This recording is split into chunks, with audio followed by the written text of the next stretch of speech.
so exhausted. Really? I thought you were eating better and working out. Yeah, my husband and I are doing this 1400 calorie diet, but it's the week before my period and I'm so hungry that I'm going like 3,000 calories over every single night. Plus, the guy has us working out 6 days a week, and before every single workout, I have to do 15 minutes of full-on sprints. He's killing me. That's a lot. Yeah, and the worst part is my husband already lost 14 pounds and I've gained 3 pounds. And we're paying this guy $750 a month.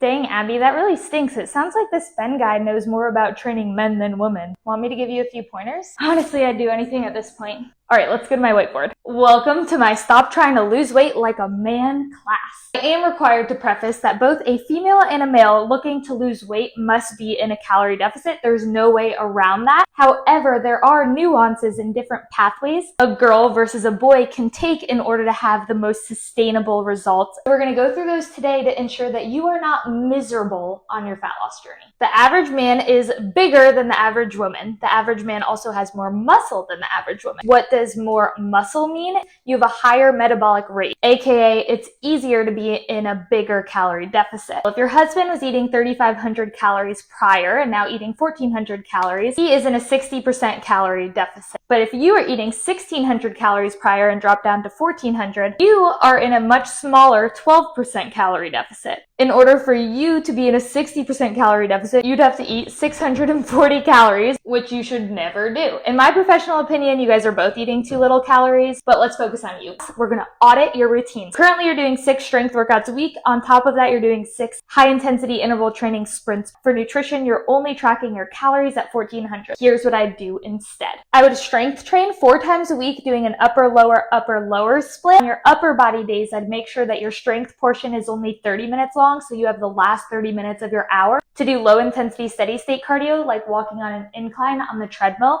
There are several studies showing specifically for fat loss in women that LISS cardio is much more efficient than HIIT cardio, aka your sprints. On your lower body days, I'd make them around 45 minutes long and tag along 10 minutes of core work at the end of your workout. As for nutrition, let's work with your cycle rather than against it and eat 1,600 calories with another focus of 25 grams of fiber and 120 grams of protein per day. In your luteal phase, that 1 week before your period, make sure you're tracking it properly with an app and go to 2,000 calories and add that in carbs and fats. You can keep protein and fiber the same. You'll still be in an overall deficit throughout the month and continue to see that weight loss trend. Remember, it's not going to look like a straight line down like it may look for your husband. Because of our hormones, there's going to be a lot more peaks and valleys. Now it's time to fire Ben and hire Julie, because you need a coach that understands how to train a woman like a woman, not a woman like a man. She's also significantly cheaper. Hope it helps.